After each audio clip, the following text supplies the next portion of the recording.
छठ पूजा व्रत कथा। छठ पूजा का व्रत बहुत ही पवित्र और कठिन बताया गया है। ऐसी मान्यता है कि इस व्रत का पालन करने वाली महिलाओं पर भगवान सूर्य और छठी मैया की असीम कृपा होती है। छठ पूजा बिना व्रत कथा के संपूर्ण नहीं होती है। छठ पूजा के दिन इस कथा का श्रवण अवश्य करना चाहिए। छठ पूजा व्रत कथा 4 दिनों तक चलने वाले छठ महापर्व की शुरुआत 5 नवंबर से हो गई है। इसका समापन 8 नवंबर दिन शुक्रवार को होने वाला है। यह त्योहार देश के सबसे खास त्योहारों में से एक माना जाता है। इसमें भगवान सूर्य देवता और छठी मैया की उपासना की जाती है। भक्तों का इस पर्व के प्रति गहरी श्रद्धा होती है। उनका मानना है कि छठी मैया की पूजा करने से सारे दुख और पाप माता हर लेती हैं और उनका आशीर्वाद उनके परिवार पर सदा बना रहता है। इसलिए इस पर्व में लोग अपनी मनोकामनाओं की पूर्ति के लिए माँ से प्रार्थना करते हैं और उनकी कथा का श्रवण करते हैं। इसलिए आप भी इस कथा का श्रवण करें ताकि माता की कृपा आपको भी प्राप्त हो सके। माना जाता है कि जो महिलाएं छठ पूजा के दौरान संतान प्राप्ति के लिए इस व्रत को करती हैं, उनकी संतान की उन्नति होती है। जिन महिलाओं को संतान संबंधी कोई समस्या हो, उनको संतान की प्राप्ति होती है। संतान दायक इस व्रत को माना गया है। माना जाता है कि छठी मैया संतान की देवी हैं, इसलिए संतान जैसी कोई भी समस्या माता छठी ही दूर करती हैं। इसलिए इस कथा को संपूर्ण सुने ताकि माँ की कृपा आप पर बनी रहे। पौराणिक कथा के अनुसार राजा प्रियवंद नामक राजा हुआ करते थे, जिनकी कोई संतान नहीं थी। तब महर्षि कश्यप ने पुत्र प्राप्ति के लिए राजा के यहाँ यज्ञ का आयोजन किया।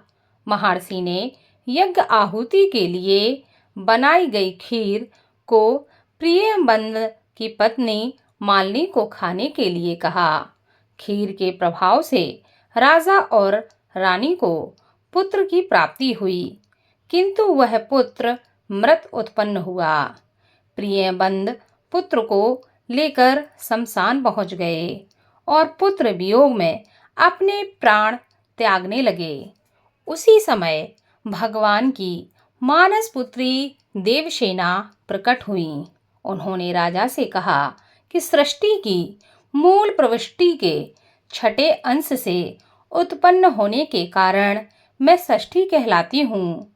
माता ने राजा को अपने पूजन का आदेश दिया और दूसरों को भी यह पूजन करने के लिए प्रेरित करने के लिए कहा। राजा ने पुत्र इच्छा से देवी षष्ठी का व्रत किया और उन्हें शीघ्र ही पुत्र रत्न की प्राप्ति हुई। जिस दिन राजा ने यह व्रत किया था, उस दिन कार्तिक शुक्ल पक्ष की षष्ठी तिथि थी। माता षष्ठी की कृपा से उनके पुत्र जो कि मृत उत्पन्न हुआ था, उसमें प्राण वापस आ गए। माता की कृपा से राजा को संतान सुख प्राप्त हुआ। माना जाता है जिस दिन राजा ने यह व्रत किया था, उस दिन कार्तिक शुक्ल षष्ठी ही थी।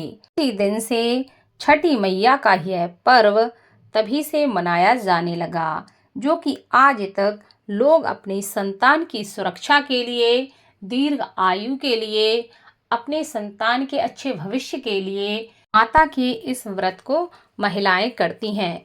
इसमें भगवान सूर्य की भी पूजा की जाती है। माना जाता है कि छठी मैया और सूर्य भगवान का पूजन करने से आपके सभी प्रकार के मनोरथ पूर्ण हो जाते हैं। महाभारत काल में भी कुंती पुत्र कर्ण को दानवीर माना जाता था।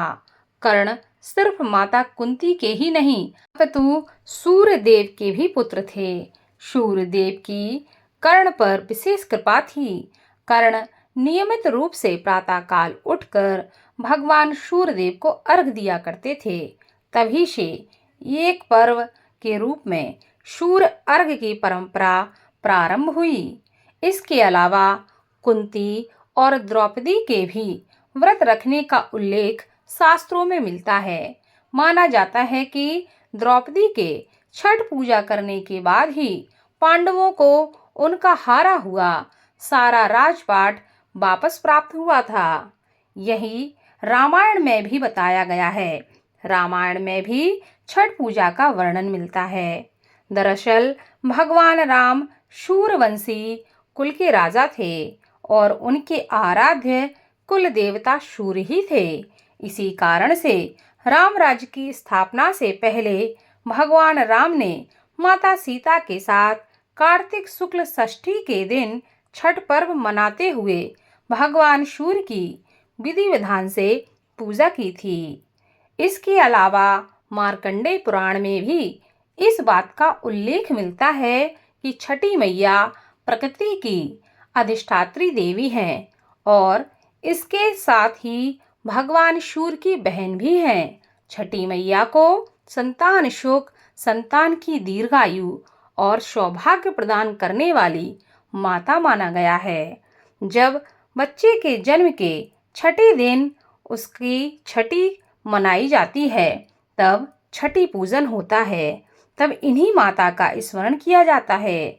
इनकी कृपा से न सिर्फ संतान को हर तरह की सुख सुविधा प्राप्त होती है, बल्कि उसके जीवन में आने वाले कष्टों का अपने आप ही निवारण हो जाता है। इसलिए बिहार में, उत्तर प्रदेश में इस पर्व को बड़े ही श्रद्धा भाव के साथ मनाया जाता है और माना जाता है कि इस व्रत को करने से समस्त प्रकार की मनोकामनाओं को पूरा किया जा सकता है। यह एक कठिन व्रत होता है जो कि महिलाओं को 4 दिन तक करना पड़ता है, लेकिन इसको करने से उन्हें हर प्रकार की सुख समृद्धि, संतान प्राप्ति, हर प्रकार की मनोकामनाएं उनकी पूरी होती हैं। बोलो छठी मैया की जय, भगवान सूर्य की जय।